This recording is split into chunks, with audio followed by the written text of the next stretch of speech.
That I've Rian, seen. you're kind of blowing my mind right now. I had so many interdicts, and I mean, I should have brought them with. I've got them in a file. 32 cease and desist interdicts. I couldn't talk about this stuff. I think let's just jump straight into it, eh? There has been so much going on in your life, I think, since the last time we spoke.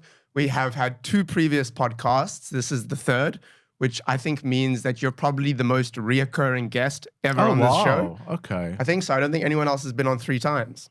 Yeah. And yeah, man, I just want to know, what have you been up to since the last time we spoke? Just briefly, we'll get into it just now. But Sure, no problem. So what I'm involved with and what I've been doing for the last year is I'm very much actively helping people to get out of the occult and out of Satanism. So there's obviously similarities when I say occult and Satanism, and a lot of people would refer to it as deliverance ministry. So I have been partnering with various deliverance ministries in order to help people with that. And I had to work very much behind the scenes for a while until very recently. So, yes. there was some legal issues, am I There right? was some legal issues. Because you are one of the co-founders. I was. Well, you are one of the co-founders, whether you've left or you were one of the co-founders of the Satanic Church. Yes. And obviously, in the last episode, you talked about how you had an encounter with Jesus and you turned to Christianity. Correct. Right? And since you've left the Satanic Church, there's been some legal issues that even during our last episodes kind of held you back from saying certain things. Correct. I have no idea what those things are. We haven't really spoken much about it. All I know is that you couldn't say things last time, so I'm very curious to see what you have to say. I'll spend some time just explaining that maybe, because I think that could be important. So when I left, when I officially resigned from the South African Satanic Church in 2022, I think people know about the month that I had to wait and keep that quiet for them to prepare certain statements and things and put certain things in place. Because I think they were more aware than me of the ripple that would create if I go public with that information. And then during that month where we were trying to keep things under wrap, I had some media people contacting me because there were rumors going around. And that's why I made that very first initial video, the one that went wide, that I basically shot on myself. And the reason why I did that was I was not going to do all these little interviews. I thought, let me put one video out that people know, yes, it's true, I left. And these are the reasons why I left. So I don't think I had any idea on the impact that would have, both for the public and both for Christians and Satanists and all sorts of people. So what happened after that, we had our last interview just shortly after that, I remember. And then what started happening from about, I would say, July 2022 was the first official lawyer's letter I got. For a period up to now, February of this year. So in total, about 30 documents, interdicts, cease and desist, lawyers' letters from various parties that was still involved with the South African Satanic Church. And because I signed a NDA, a non-disclosure agreement, on the day I actually resigned, this was the document that they constantly used as, you can't say this, you can't talk about that, you can't. Why would you sign that if you were leaving? For them to let me go. Okay. Yeah. And I think the main, if you want to call it, idea behind that was for me not to be able to talk about specific people, to protect people's identities, because I think some people know, some people don't know, there's quite high, if you want to call it high, let's use the word influential people that's involved in Satanism, especially in this country and certainly around the world. But a lot of the members consisted of CEOs of big companies, people in the media industry, people in music, etc. That was the main reason also. And then I released a few videos by myself. So this resulted in them obviously sending me these documents, and I had to start taking videos down, some of the original videos I made as well. And the person who funded their legal team sadly committed suicide early this year because of other matters. And you might have to edit parts of this out. So there's things with child and fraud of very big financial companies. So that he's indicated in or implicated in. And so sadly he committed suicide. Was this the guy that killed himself in Hermanus? Yes. What was his name? Are we going to say it? Well, everyone knows. He had that. Okay. So I forgot his name, but yeah. And I just want to also make it clear that what I'm doing at the moment and moving forward is I'm not exposing specific people and their families, etc. That's not what we're doing here. But so that situation is extremely sad. But this resulted in the people who were still very actively pushing the South African Satanic Church not being able to continue the legal process of not deregistering it as an organization.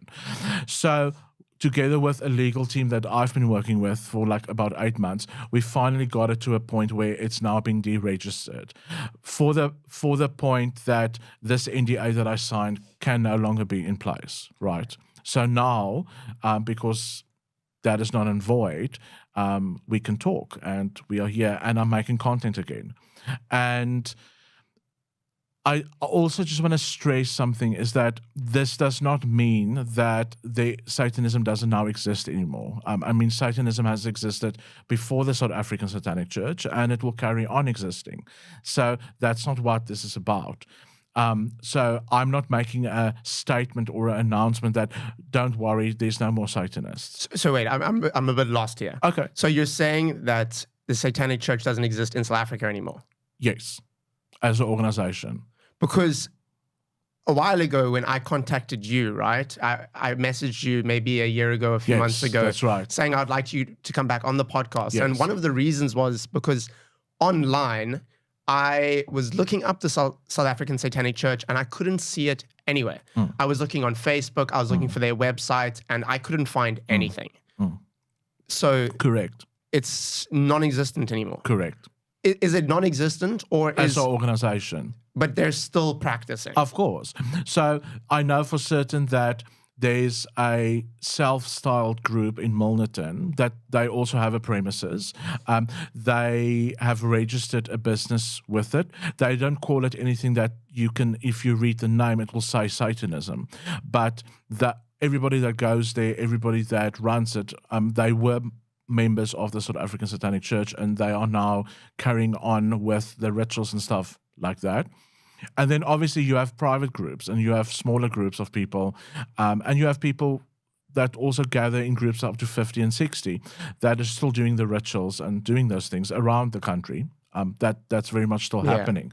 But in terms of a religious organization and in terms of a on-paper organization, no, it's been deregistered. And are you happy about that? Yes, extremely.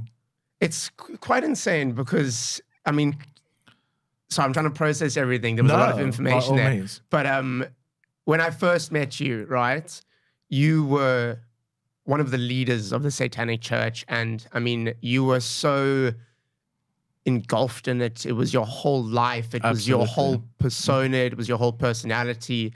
And then the second podcast we did, it was a complete switch up, right? And now you are kind of going against them. So, no, I am, this is the other thing. So, we have freedom of religion in this country, right? Which is a good thing because that allows me to say I'm a Christian, right? And this is what I believe in and that. And this allows other people to choose their religions as well. And it allows people, if they want to be Satanists, they can be Satanists. So, my problem is not freedom of religion, okay?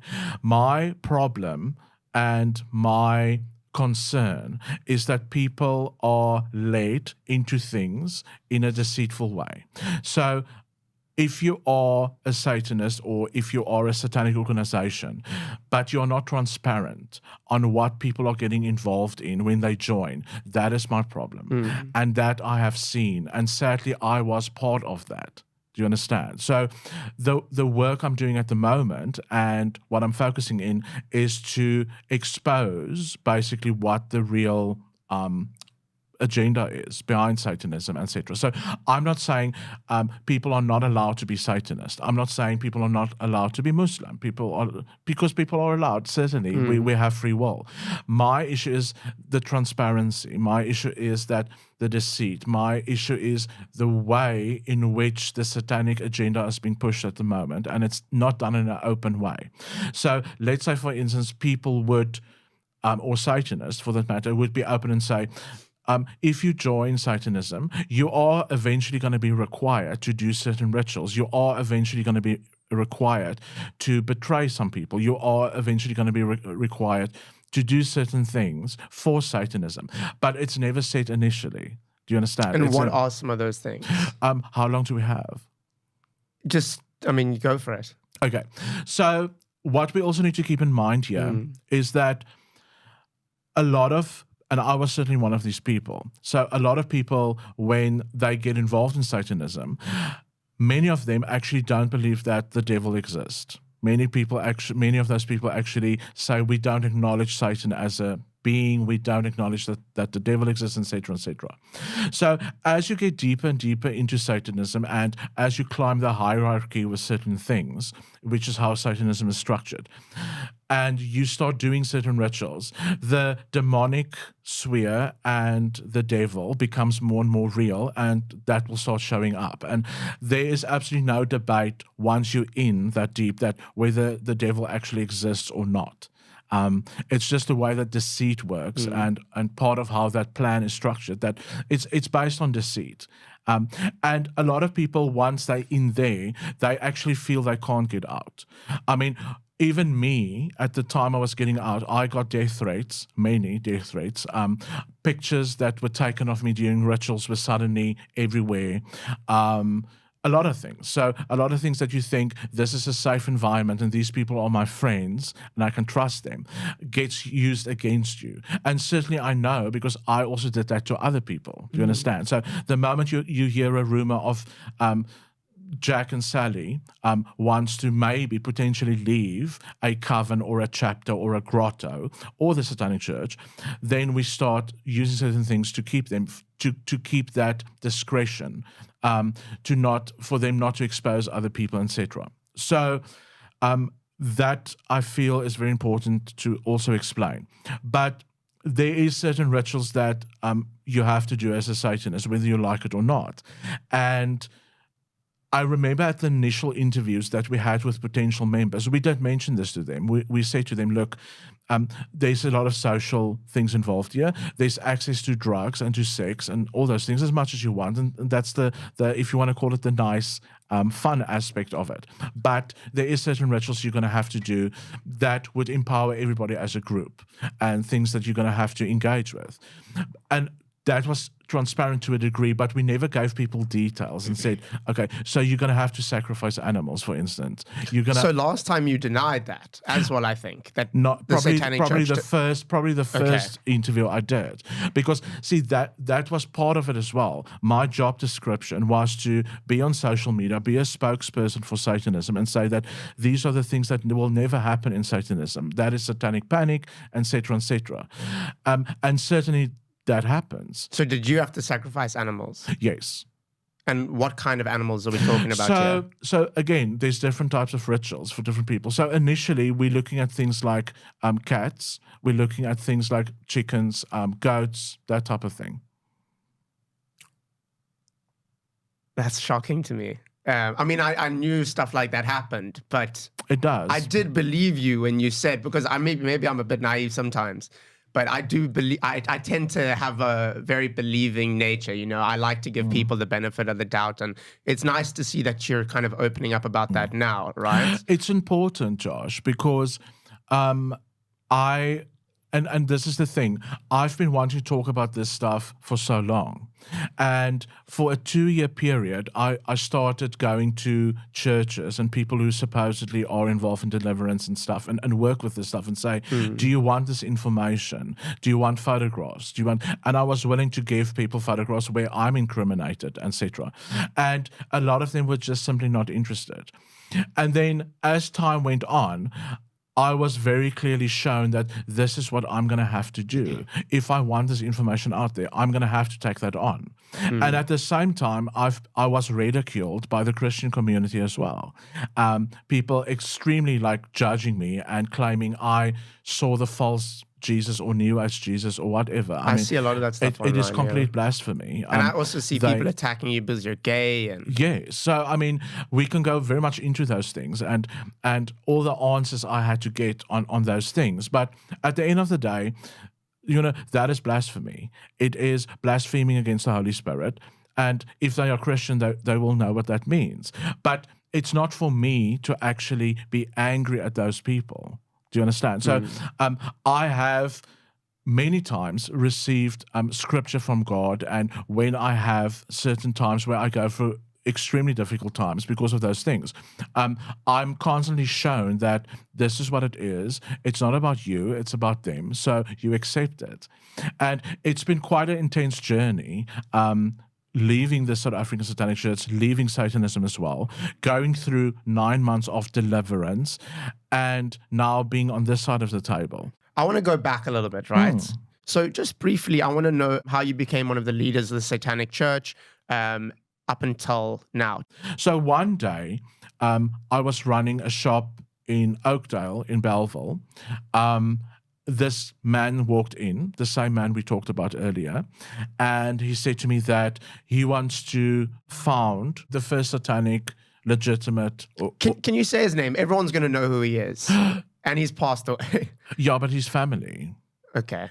Yeah, so I mean, that's the part. People will put it together though, obviously. So because I actually know one of his siblings very well. Okay. And it's a really nice person. He's a very successful businessman that got caught up in a massive scandal recently. Yes. And there was a massive lawsuit against him, and he was going to be sued. I've just forgot his name, but he was going to be sued for R500 million or something. Yeah.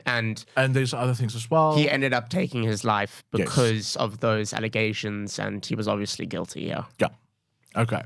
So he came in and wanted to found the first Satanic Church. Yeah. And then I said, okay, well, this is interesting. And he said, well, the reason he came to me is his wife, you might have to cut a lot of this stuff out, but anyway, so his wife came to me for a reading about a month before then, and she told him about me and what I saw in it and the information and stuff. So he was very interested in, obviously, and he came to me and he found out via another contact that I'm actually a Satanist already, because they saw me at some of the gatherings that were at people's houses. So he came and saw me, and then he said he wants to do this. I was called to a meeting in town. I went there. There were 4 other people, and they said, legitimately, this is what they want to do. But they're looking for a spokesperson, and they're looking for someone with occult background that has experience, as well as knows the Christian Bible very well. So I fitted all that. Basically, the categories. You fitted the mold, yeah. Yes.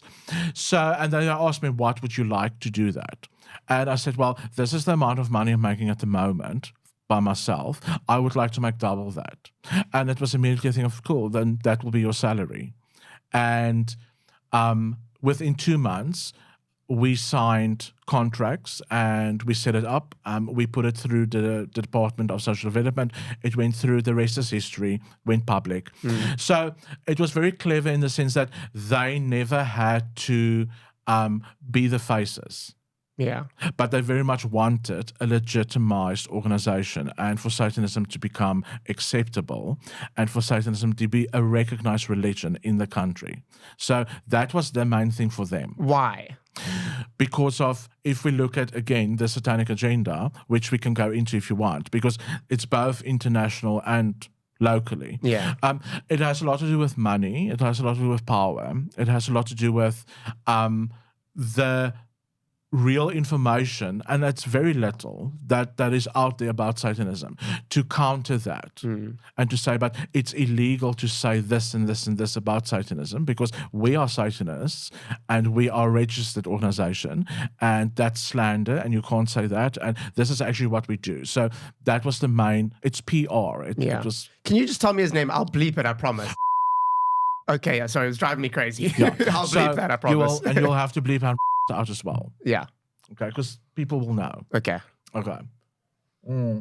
So he approaches you to start this church, the Satanic Church, and then they fund it, you start it, and then... Yeah, so he bought a building in Century City, which used to be a very nice car sales showroom, double story, and it was blocked out, very much like this type of curtains. So it could have enough people inside. This was just before COVID hit. So then COVID hit, and then we couldn't actually start doing the gatherings. So we went online then with services and rituals for private groups, and people were obviously still doing their thing. And I mean, from all the Satanists in South Africa, because there was certainly way more than the ones who were actually members, we got about, in a 2-year period, 12,000 people to register. I remember you saying that before, as Satanists, yes. And how many Satanists in total do you think there are in South Africa? Or is that impossible to know? It's not easy to say because, I mean, a lot of Satanists were also against the South African Satanic Church as well, to say, you can't do this publicly, we're going to get exposed. This is not what Satanism is supposed to look like. You're supposed to be in the shadows, and et cetera, et cetera. So it's very difficult. I would actually say about 50,000. Yeah. That's really kind of my gauge.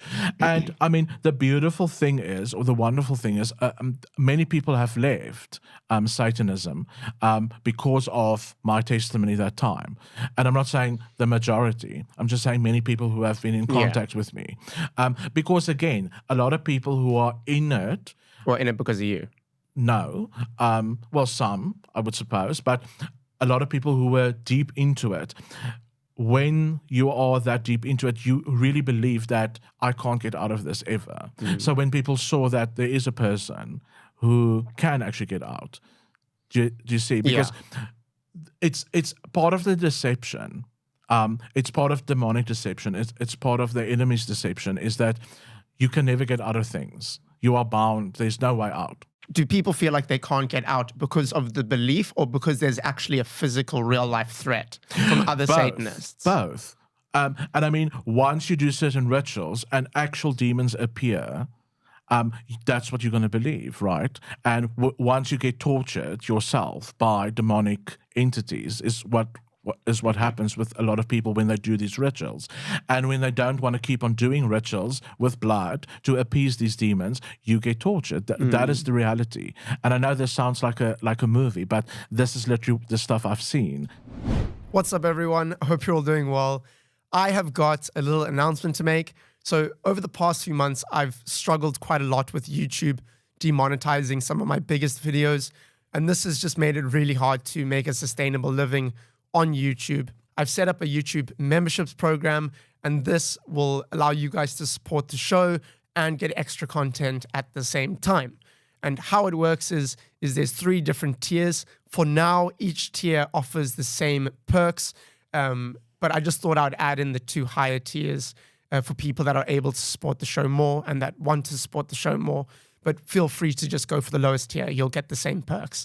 And those perks are extra videos and extra discussions that won't be going on the main channel. It will just be for members. And for example, the first video I uploaded is a Q&A. A few weeks ago, I mentioned that people were asking me to do a Q&A, so I made a post, people sent in questions, and I've answered all of those questions in a video that's available for you to watch right now in YouTube memberships. Why do your ears look like a car coming down the road with both doors open? In your other videos, what type of protection do you use to make sure that you can't be robbed while you're filming?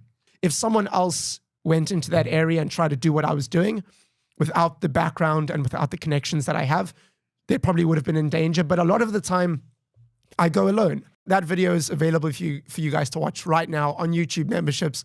I would really, really appreciate your guys' support. But if you guys can't, videos will be uploaded to the channel for free, as they always have been in the past. But anyway, that's enough for me. Let's get back to the show. So let's talk about some of the stuff that was happening and that you've seen, right? So Sure. while you were the leader, you've said that you guys did sacrifices. Animal sacrifices. Animal sacrifices. Yes. Was there any ever human sacrifices? So this is the thing. I will never say something is unless I've seen it with my own eyes. Yeah. So with my own eyes, I've never seen a human sacrifice. Okay. But did you hear about it happening? Yes, I did. Within members of your church? Yes, I did. Yes. And would that be like murders or? So both murders and people stealing bodies from mortuaries. There was a person who worked at a clinic where and things happen, and they would bring late-term fetuses to rituals. That I've Rian, seen. you're kind of blowing my mind right now, because last time you were so much more hush with everything. Yeah, but I had so many interdicts, and I mean, I should have brought them with. I've got them in a file. 32 cease and desist interdicts. I couldn't talk about this stuff. Okay, so they were bringing babies that were quite developed, like 7-month, 8-month-old fetuses. And what kind of rituals did you need those? Do they need humans for? Okay, so within Satanism, so there's what we know, people hear about these high priests and high priestesses. So and I was never a high priest within Satanism. I was a reverend, so I conducted rituals and I was the spokesperson. So for someone to be involved in Satanism for that long and to eventually become, every time there's a ritual for you to do, to step up. Do you understand? So a high priest within Satanism, internationally or locally, must have performed a certain amount of blood sacrifices and have had to drink a certain amount of blood during rituals. So that's how they elevate to that level. So that's why they do it. Because I know a lot of people, even in the churches I go to speak, they sometimes ask these questions, but why? Why is there animal sacrifice? And why is there human sacrifice? And why is there this thing? It's about blood. And it's the same within Christianity, is blood is a currency. Do you understand? So I can definitely say today that the blood of Christ is the highest currency that you get in the spirit world. That is the highest currency. But so also within Satanism, blood has a currency. So the more pure the soul is that you are sacrificing, the higher the frequency or currency of that blood. I can't believe that stuff's happening here. I mean, Yeah. if you really think about it, I already kind of knew, yes, or would think. Everybody does, Josh. This is the thing. But see, this was part of the Satanic church agenda, was to whitewash that stuff and say that stuff never happens. You also said last time, I think, or the first time it would be, that there was a cat killer in, I think it was the Cape Flats. Yes. That was going around killing cats. Were you misleading about that story as well? No. So because you said you were trying to track them down or something. Correct. So see, that was a bad rap for Satanism. That was someone who was sloppy and left cats everywhere and claimed to be a Satanist. And I can definitely say today they were not a member of that organization. But you see, there were two people high up within the organization who got very concerned because the news covered it and said that we can't, and this was exactly the point of the organization, is to come out and say, no, but Satanism, we don't slaughter cats, we don't do that stuff. And I mean, because if you want to call them legit Satanists who has ever partake in animal sacrifices and that type of thing, they don't leave traces behind. There are people in the police force, right, that were also members of the sort of African Satanic Church, that if they would come on a crime scene, and they were the first ones to call, if there were any occult symbols, if there were any traces or books, they would remove it before the police would arrive, not to implicate Satanism.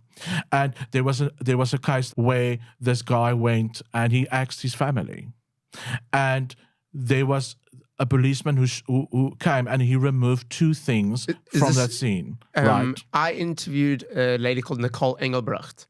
Okay. And I think she wrote a book or told a story about this.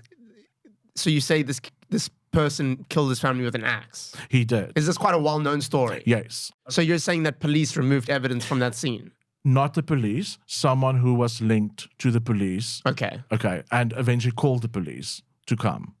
Okay. Because this guy was not a member of the South African Satanic Church. His girlfriend was. Okay. Okay. So they weren't sure if it was her books or her symbols in his room, but that was removed before forensic teams arrived, etc. Again, so that Satanism doesn't get that bad rap. So what I'm saying is this stuff has been going on for years. And it is going on still in this country and around the world, but it's been covered up. And it's not a conspiracy theory. I was part of that agenda. We had meetings about this stuff all the time in the South African Satanic Church. So this is why there was illegal, and again, blackmail. I mean, I can go into all the stuff that was directed at me, not to be able to talk and make videos. What other rituals were you guys doing? So we talked about sacrifices of animals and potentially definitely humans, but... So I was very involved in satanic ritual. Okay, so I don't know if you want to bleep that out as well, because your video can get removed from YouTube if you say satanic ritual. Okay. Okay, so call it SRA. Okay. And then people can fill in the gap. Okay, yeah. Okay, cool. Do your own research. So satanic ritual is rituals where people get tortured. You basically torture people until there's actual blood flowing from them. And do they agree to participate? Some do and some don't. So some, you would tell them, if you want to stay in this organization after you've betrayed us, this is what you're going to have to do. I mean, and what kind of abuse, like what kind of torture do they do? So whipping people, tying people up for long periods of time. How long? 2 hours, 3 hours. Okay. The one person I remember was like a day. So yeah, and it's basically to keep people in line. Jeez. So I'm sorry, I know this is a lot. No, it's okay. I mean, I kind of expected this kind of stuff, but at the same time, I didn't know how honest you were going to be because you held back so much on the previous episodes. I had to. Yeah. Yeah. So there was, and is that kind of the worst of the rituals that you guys would do? That I was involved in, yes. Okay. So you were the leader. You guys were doing all of these rituals. You mentioned there's a lot of powerful figures within South Africa. Is there anyone that you can talk about? Well, not by name. Okay. Yeah, because see, this is the thing, and it was never my intent, even when I left, and when I had my encounter, it was never my intent to expose people. Do you understand? Because again, we're not fighting against people. Do you understand? We are not. The fight is not against physical people. So, and my point is just that if I can be saved, if I can be redeemed after doing all those things, anybody can. And I also think what a lot of people, and especially Christians, don't understand, because I had for a very long time people saying, but why? Why would God save you? Why would Jesus have a personal meeting with you? What I have to understand, there was no way for me to ever have any such an experience in any other way. I wasn't a person that was unhappy in my life. I actually thought at that time, I'm happy because I have money, I have cars, I have 2 Harley Davidsons, I have all the cocaine I wanted. So I was in a happy, good place. Do you understand? According to, if you would ask me 3 years ago, Rian, are you happy? I would have said, I'm living the life. Do you understand? So at the same time, though, because the church was so public, thousands and thousands of people around the world were praying for me and my salvation. So the only way for God to show up was the way that it happened. And you honestly still get people that they're praying to the same God as what I pray to now, but it's almost like they doubt how powerful God is and how amazing God is, because he certainly is, and how powerful the blood of Christ is. And the thing is, I didn't at that time even believe that God exists or that Jesus Christ actually exists as a savior. Do you understand that? So the way it happened, I mean, it was a complete... I was in complete, obviously, shock at that time. I remember the second interview I did with you. That was literally a week after I came out. It was so soon, yeah. Yeah, and I was very raw and I was very tender and stuff. And at that time, I still dealt with going into shops and you see your face on 3 covers of newspapers. It was everywhere at the time, eh? And you get ridiculed and people send you, from the satanic side, people send you death threats and. So today I obviously can see why and how that fits into the bigger plan. But yeah, it was quite an intense, very intense time. So before we get to the stuff that happened after you left, right, which we've kind of talked about a little bit, but what else is there? Because there's no way of researching this. There's no way I could do preparation for this because I don't know what you were holding back, right? So we've talked about rituals. We've talked about there's a lot of powerful people that you can't really name in Satanism around South Africa. What else was going on that you couldn't talk about? So, yeah, I think, again, mostly the rituals. What I couldn't talk about either was the security when it comes to internet stuff, like what is really happening. And because, again, certain people that were very involved with a big cell phone company in this country as well, they could hack into people's cell phones and computers and stuff. Again, other powerful people who weren't in Satanism. So they could do that. If we look at things like the healing industry, which again, I'm not saying the healing industry is satanic, but there were certain people that were in the healing industry. I don't know if they still, to be honest, but they would come to the rituals and bring needles and things that they were used on patients. So, and again, it's to further, to wider, to bigger, because to be honest with you, a lot of Satanists, especially the ones who are quite far in, and they really want to see the Antichrist coming into the earth to be able to rule here. That is one of the main things.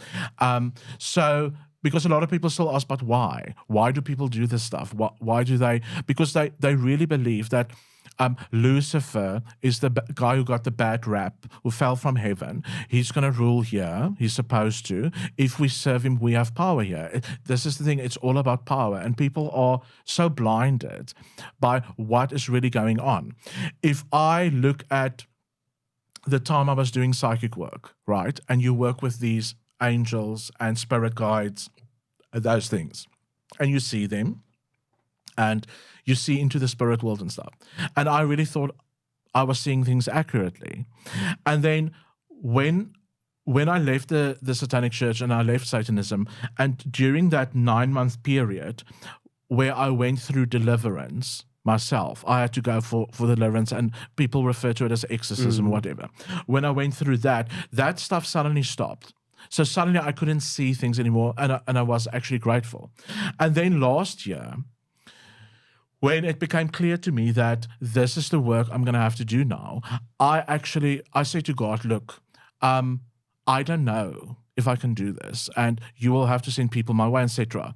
But would you please show me what the spirit world really looks like, if it's the same as what I saw it? And it's not the same as in now. Everywhere I go, I see things. It's only when I do certain work for people and when I allow Jesus Christ to set people free. But when that veil was removed for 5 minutes, for me to actually see what's going on around us all the time, it's shocking. And again, I'm not converting people. I'm not here to convert people. You're sharing your experience. To Christianity, whatever. It's your choice. But whatever else you choose, know what you're choosing. That is what I'm saying. And what did you see, right? You said there's a spiritual wall. What's on the other side of that wall? A wall. Sorry, what did you ask? What's on the other side of that wall? The spiritual wall. The veil. Yeah. Okay. So everything in the spirit world is interlinked with earth. So when I'm saying that, it means like around us. So there is a constant battle between the devil and God, and between demons and God's children, constantly, all the time. So everything on the physical earth is observed by the spirit world all the time. Okay? And I'm not saying that now everybody needs to be scared, okay? Because that's certainly not. This is the beautiful thing. We don't have to be if we know what our authority is. But I was so blinded and deceived by what I was involved in that I didn't realize this is actually what's going on and that it's that real. Do you understand? Because you hear things in movies and you hear people talk and you hear other Christians talk about it and you're like, whatever, you're schizo. Things like that. When I actually saw it for that 5 minutes, I could not do what I'm doing at the moment because it's extremely real. It's very real. We are literally living in the time of revelations at the moment. We are. And it's because it explains why the world looks the way it does. And what I'm trying to say here as well, I'm not here to convert people. They can believe whatever they believe. I know what I've seen. I know what I see in people that come to me every day that's oppressed by demons, that's oppressed by demonic forces and stuff. And that is reality. That is my reality and what I've seen. And like I said earlier, it's not, at the end of the day, it's not us doing it. It's not us doing that work. This is God that's doing the work. And God certainly will do that work for everybody. You don't even have to be a Christian to be delivered. Do you understand? You also don't have to be perfect. At the end of the day, Jesus wants your heart. God wants your heart. That is what is important. But sadly, people open doorways to things to come and oppress them. And this is what I'm seeing every day. And what is also sad to me is that a lot of churches is completely ignorant that this is going on. Like they would say things like, we don't really want to focus on the devil and da-da-da. I agree, because we shouldn't focus on the devil. We should just know the realities of what is going around. As Christians, we're supposed to know what our foundation in Jesus Christ is and that we have authority. Another thing that's very interesting, and I never understood this way back in the Satanic Church. There were two people that were in schools, one in a private school and one in like a public primary school, who also did a lot of the rituals and stuff.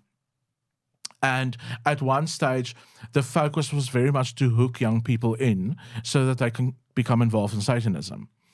And the two teachers both said the same thing. They said that at school, some children that they're throwing astral thoughts at were very open to it, and they could influence their way of thinking, etc., etc. And then some children had this like a ring of fire around them, and like you can't penetrate them. And then when we figured it out, it's like those were the children that parents were actually praying for, that those children were covered in the blood of Jesus. So no witchcraft, no Satanist, nothing could actually penetrate those kids. And today, as I'm sitting here, that is the power of what that is. And because of my experience that I had with Jesus Christ and the love, and I've said this in many interviews, the love that I actually experience, how can I not follow him? There is no other choice for me. Do you understand? So the amount of love that I experienced in that moment that knocked me literally off my feet. And I still can't tell you whether it was 5 minutes or 2 hours or how long that was. And I never had that encounter with Jesus again, ever. I mean, I know Jesus is real and I do hear the Holy Spirit talking to me. That is how I hear it. But it's not like Jesus is in my house the whole day and we have conversations. And I think that's, again, the misconception that people have. But because of that one encounter, there was absolutely no choice. And that's where I'm still today. That's who I follow. I am a follower. I'm a disciple. I just never imagined, even 2 years ago, after I got out of Satanism, that I would be helping people today to get out as well. I didn't even thought of that. Again, like I said, I thought at the time, I'm going to get an as normal as possible job now. And yeah, I don't see you doing a 9 to 5 at a desk. And it's also funny. It's before this interview, you were saying like you're not going to cry today, and you're not necessarily crying, but I can see every time you bring this up, because it happened as you brought it up last time, you get so emotional about it, and it really does, about that encounter that you had, right? And for someone like me who isn't religious, it's so hard for me to grasp these things. No, completely. You know? Yeah, I understand. Yeah. But when I look at you as someone that isn't religious, and I see how it touches you and how that one specific moment, every time you mention it to me, brings a tear to your eye or makes you emotional, it's kind of hard to deny in some way that something happened, you know? And again, it's up to people. This is the thing. Because I think there was a time where I felt I have to justify it or convince people. But it's not. I don't care. This is the thing. I care about a lot of other things, but I don't care whether people believe me or not. I tell people, if you doubt my salvation, I doubt the Holy Spirit in you. I really do. I doubt the Holy Spirit in Christians who doubt my salvation. Okay, so that's the first thing. The other thing is the encounter I had. I don't actually, Josh, I don't care whether people believe it or not, because that doesn't matter. If people, and again, once you see what is really going on, your focus is not going to be on who's got tattoos, who's doing what sin, because there's very big things to be focusing on. So, I think we talked about that. We talked about that encounter last time, right? Yes. Where you were I think at the time you were in the Satanic Church, right? And you were performing a very... No. Where were you at the time? So this is the other thing. I wasn't performing a ritual. I was about to. Okay. So if you want me to walk you through that. Yeah. So you said, okay, so you were about to perform a ritual. And if I remember correctly, you said you had never done this ritual before. It was a very... I don't know how to say it, but powerful ritual that like only specific people can do. So, I mean, if you want to get into that a little bit more. Sure, why not? Is there any details that you left out last time? Yes. Okay. Yeah. Because if there wasn't, then there was. Yeah. No, there was. Not in terms of what happened, but in terms of why. Yes, certainly. So maybe get into that a bit more, yeah. So the day that we're talking about, or the night, was the 24th of May, 2022. Okay, when I performed or wanted to do this. But a week or two leading up to this, there was a meeting, again, of the church council, and they said, look, because of connections they had to international Satanists that were also quite high up, there's something that has to be done to see whether the Antichrist has been born and is living on earth somewhere at the moment, and to see how far we are along in terms of the agenda, the Satanic agenda, internationally. So every Satanic organization that links to each other has one or two people right at the top, which a lot of those people I never met. I'm talking about the overseas one, certainly the local ones. But they congregate with each other. They don't actually talk to the people lowest. But so in the church council, there was a meeting, and two of the church council members said this ritual will have to be performed to see. The person that has experience with sight, with anything that's psychic or seeing in the past, they're going to ask that person to do it. So in South Africa and in Satanism, that was me, right? So I said, okay, cool, I'll do that. So that was the intent of it. All right. So what happened is, on the night of question, I went to the Satanic Church. I made sure that there's not going to be anybody else. I said, I need the inside temple for myself to do this ritual. So I went, there's a pentagram that you move around and you light a candle at each point for that. So I got that far. There's a gong that I hit. And then now still, we are at the beginning stages. The whole room lit up, like as if lights are switched on from the side, which there wasn't. And that part of the church was dark. The only way to let that part up was with candles. So I thought my very first thought was someone is either spying on me or playing a prank or whatever. And I think I said this. I actually thought there's a demon or a person playing a prank on me. So as I turned around, that's when I saw him. That's when I saw, firstly, the outlines of this figure, and he started walking towards me, and he became more and more visible. And then I asked him, who are you? And he said to me, Yeshua of Nazareth. So then I was still in that thing, and we talked about this. So I didn't at first believe it. And I said, prove it. And again, that's when he flooded me with his love. So, and I stayed in his presence for a while. And it was just, I was completely on the ground. I couldn't actually look up any further. Again, I can't tell you, and I know this doesn't make sense. I can't tell you whether that was 5 minutes or longer. But I walked out. I didn't do the actual ritual that I was supposed to. I was in complete shock and denial, and I thought I'm going insane. That was, for a long time, my mind. So I walked out to the car. I think I smoked there for a while. I probably smoked half a packet of cigarettes or something. And I drove home, and I was exhausted. I was drained, as in, like, I can't explain to you.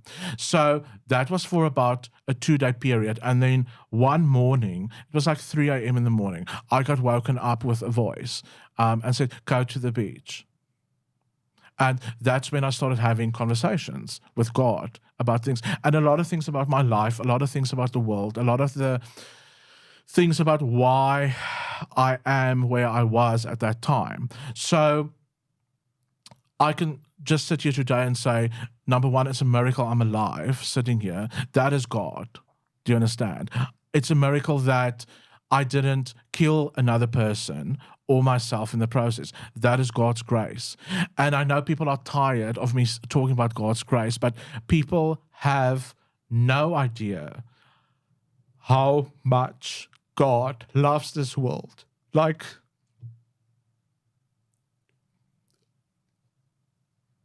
it's insane. We can't fathom it with our mind of how much love he has for us, for this world. And that really, he does love everybody. And this is part of my prayer every day. If I can just love people as much as God loves them. I don't care who they are, where they come from, and what they've done, even to me. We should love people. That will already solve so much. Really, like, if we can love other people like God loves us, if you want to show people God, you must show them love. That's how to do it. I think a lot of the problems in today's society is greed, at the center of it. And I try. I mean, I always don't always get it right, but I always try to lead with love and kindness, and obviously sometimes I have my weak moments, but I wish people had that as the core value, it's just like to be kinder to each other. Yes. And again, that's what I'm trying to do. Even I'm involved with hectic, very, if you want to call it, grim and dark work at the moment. I still want to focus on love. I still want to show people God's love. And I want to ask you a question, and I don't mean this in an insulting way, right? No, by all means. What I'm with that ritual that you did, where you had that encounter, were there substances involved? No. So interesting. And I'm not sure if I asked you that last time. You so didn't. I thought I'd ask you this time. No, you didn't. So I had quite a hectic problem for I would say almost 2 years. So this actually doesn't even, I don't think it really connects, unless I can probably give God the credit for that, although I was still a Satanist at the time when I gave drugs up, when I went cold turkey. So it was my birthday, right, in 2022. Well, it's my birthday every year, but at my birthday in 2022, this was about 2 months before that encounter, we, with some friends, did a lot of coke, and one of my friends passed away. That night? Yeah. Because of an OD. And that shook me to the core. And even I was still a Satanist at the time, I immediately went cold turkey with that. But were you there when it happened? Yes. Yes, that was quite dramatic. And that's probably one of the things I regret till today. I mean, I have a lot of regrets. I really do. And that's also something I pray about a lot, all the regrets I have. But, yeah, there was I would say almost 3-year period, but especially 2 years where, especially from, I would say, early 2020 till about my birthday in 2022, where I had a gram of in my boot every day. And again, I'm not saying that excused a lot of the things I did. And I completely hear your question. Because, also some people asked me about that experience I had with Jesus, if there was any other thing involved, like marijuana or anything. And no, certainly not. I think you did mention psychedelics. Yes, but that's something I did also, even before Satanism. Yeah. Yeah, so... But there was no part with substances in that encounter. No. Definitely, certainly not. There was red wine, to be honest. Okay. Yes, there was a glass of red wine that I actually had, which you do at every satanic ritual, by the way. You have a glass of red wine on the altar, and you actually cut a part of your skin open, and you put blood into it. And if there's other people with you, they all do it, and everybody drinks from the same glass. That's also part of it. So I can, if I have to be 100% honest, there was a glass of red wine. Okay. Yes. So, but no, there wasn't any other substances or anything. And again, I was almost 2 months, just over 2 months clean when that actually happened. And sad to say, but a lot of people in Satanism do. Do you think more so in Satanism? Yes. What do you think about it? No, because if you think about indulgence, that is the religion says indulge. Yeah. There's no other religion that says have sex and Satanism, orgies and okay. Satanism encourages it. Yes. Yeah. Absolutely. Okay. It that really, makes sense. really does. That makes sense. And a lot of people that we used to hook in initially, we would use things like and sex and things and say, if you join us, this is the stuff that you can have access to. So it was everywhere, at every party, at every ritual. My very first interview with you that we had, I did drugs in your bathroom before the interview. No, you did not. Yes, Josh, I did. Really? Yes. Because we did a lot of interviews and things at that time. Yeah. Every time before I did an interview, I would take a line of and I would go on camera and you have confidence and you can talk about things. Yeah. So you got heavily addicted, and your friend passed away, and then since then you've been sober. Yes. Okay. Yeah. So the 19th of February, and it's actually beautiful that it falls on my own birthday. So, I mean, my sobriety. So the 19th of February this year was 2 years. And in terms of like satanic panic and I know a lot of people look at Hollywood, for example, and think there's a lot of rumors. I don't know if they're rumors, if they're not, of people using Satanism or the Illuminati to kind of make their way through the industry quicker. Or, they say a lot of people like sell their souls for the industry. Or is any of, I've never really looked into it, but is any of that true? So a lot of it is. A lot of it is true. But there's some things that's completely misrepresented and people don't have all the facts of how exactly that works. But what was the first part of the question? Sorry. Was just that people... Oh, satanic panic. Yeah. That was the first part. I wanted to say something about that. Yes. So if we look at Satanism specifically in South Africa, and I'm talking about 80s, 90s, okay, that period, because there was certainly Satanism before then, but most of the documented work that's written by Christian people and by other authors and by a retired policeman was from the 80s and 90s. So, yes, the way that Satanism existed in the 80s and 90s, it existed a certain way. The way in which people will gather and find each other, that was a certain way, right? But that information, unfortunately, is not relevant today. Because the way that Satanism has changed and evolved in the last 20 years is vastly different. And it's because of social media. It's because of internet. It's because of all those things. It's much easier to find people now. It's much easier to organize a gathering. It's much easier to influence people. And I'm not saying that social media and the internet is evil, because we can use it as a beautiful, powerful tool. But it's very much used by the enemy, by the devil, to deceive people as well. And I know for a fact that there's games and certain platforms that people use and children use where there are literally Satanists trolling on there, trying to connect with children, to lure them into things by using certain symbols in the background of games and things like that. It is a reality. So that you say like children, right? Are they looking to trying to convert them into Satanism, or they're looking to use them for other things? Both. Why do you think we have such a human trafficking problem? Go into that a bit more. So the other person again that we mentioned earlier. Yes. Okay.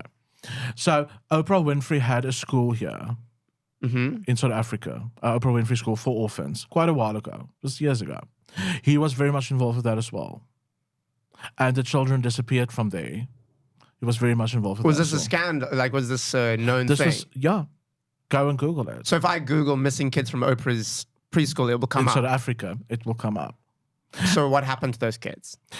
You guess. They were used in sacrifices? Really? So okay, I don't know if any of this is true. I don't know anything about this. But if that is true, that's shocking. Again, so I've not seen that. And why those kids? But I heard, I'll get to it. Yeah. This is what I've heard from people who knew the perpetrators very well. And this is one of the founding members of the South African Satanic Church and the person who funded a lot of the legal stuff. So that guy was up to some really dark stuff, eh? So the children that disappeared from that specific school, a lot of them were never found. And if I ask you, if I sit here and ask you, how many children do you know that go missing in this country? And we're not talking about the world yet. We're talking about this country. Okay, how many children goes missing in this country that they are never found? Their bodies are never found. I think the majority. It's interesting because I had Gaten McKenzie on my podcast for the last episode I did, and he came on to speak about the Jocelyn Smith case. Yeah. Right. And I forgot the exact numbers, but I think it's more than 50%, like more than 70%, I think, even of kids that are taken are never found. And the ones that are found generally weren't lost in the first place. They just kind of wandered off, went missing, and made their way back eventually. But there was another thing that I wanted to ask was that Audrey Norton, right? So she was one of the other co-founders. One of the other co-founders of the Satanic Church, right, in South Africa. Yes. What was your relationship like when you left the church? Okay. So I want to mention a few things here because I've got her permission to say certain things as well now that we connected again. All right. So this came out almost a year ago when she opened up to me. So about a month before I had my encounter with Jesus Christ, Audrey was already planning to get out of the Satanic Church, out of Satanism. Oh, she's out as well? Yeah, but she didn't tell me. She didn't because she was scared of how I was going to respond. The reason she wanted to get out, and I can talk about this today, and it's so freeing to be able to talk. There were people in Johannesburg, in Gauteng, who were getting one of the chapters of the South African Church, trying to get the chapter going. And there was a person there who was supposed to spearhead this. And he had a friend and also someone that was also a member in the South African Satanic Church. So they had to come to Cape Town for whatever reason. And Audrey offered to host them so that they can stay over, which they did. And this guy is also a professional photographer, etc. So at the one dinner at Audrey's house one night, we were all sitting around the table, including the people from Joburg. And he had one of those very big iPads that would, not the normal one that I have, but the ones that fold. They stand on a stand. And, little keyboard. And as he went through some stuff, Audrey saw certain pictures of children that he took and stuff they were busy with. So, kids in South Africa? Yes. Okay. And she just found out she was pregnant. Audrey just found out she was pregnant. So obviously it hit her hard. Yes. Yeah. Yes. So she started making plans on how to get out safely because she started seeing what people were actually involved in. And this is the thing. People think that because we were co-founders and leaders, we knew everything that people were doing. No, you can never know. I mean, what people are. We just saw what happened at rituals that we attended, right, in our engagements with people and what other people told us. But people were doing a lot of things. And the sad part is we went along with a lot of things and said that, well, that's that person's personal life. It's okay. You know, Today, I'm like, I'm shocked. It's like there was a time of my life that was just a blur with all these things. But coming back to Audrey. So Audrey then wanted to get out already. So Audrey didn't want to initially leave because of a religious conviction or a reason like that. And she still stayed. So I then had my experience, which I told her about. And she just kept quiet. She didn't criticize me or anything. And she said to me, at the end of the day, this is my life, my choice, what I want to do. So she's not going to judge me. And she doesn't know what to make of that experience. But she knows me well enough to know that this is very real to me. I won't be lying and making it up, etc. Yeah. And she said she will support me as much as possible. And she was still involved obviously in the South African Satanic Church. And then I left. And what then happened was the way that people bombarded her in the Satanic Church, and again, the same people from Johannesburg, people from the chapter in Port Elizabeth, about me, and saying that she's not allowed to be friends with me. She's not allowed to have contact with me. And for her, a light went on. And so like, is this how much my life is being controlled? And then she got legal people involved, and she also stepped out about 4 or 5 months later. It's interesting that the two leaders are the ones that stepped away, hey? Earlier on, you mentioned blackmail, right? So is there anything that people have against you that they could use? This is the beautiful thing. I hope they do. Because if they do, people will see what is happening inside Satanism. So what kind of stuff would they have on you? Pictures of me snuffing off people's bodies, sexual things that happened, those things. There was a picture of me drinking blood out of a human skull. So again, like a real human skull. Yes. So what? Do you know who that skull belonged to? I do. So point being, is it an open case? I'll come back. Okay, sorry. So point being, release it. I was a Satanist. That is what Satanists do. So that is. Do you see? So this doesn't have a hold on me. Yeah. Nobody's going to use my past to blackmail me. Do you understand? Plus the foundation of Jesus Christ that I stand on and my identity in Christ that I know I have. That is my protection. And my advocate once said something very interesting when these interdicts and cease and desist things came. She said, you know what, if this does go to a court, they will have to show up in person. And they'll expose themselves to an extent, yeah. You were asking about the skull.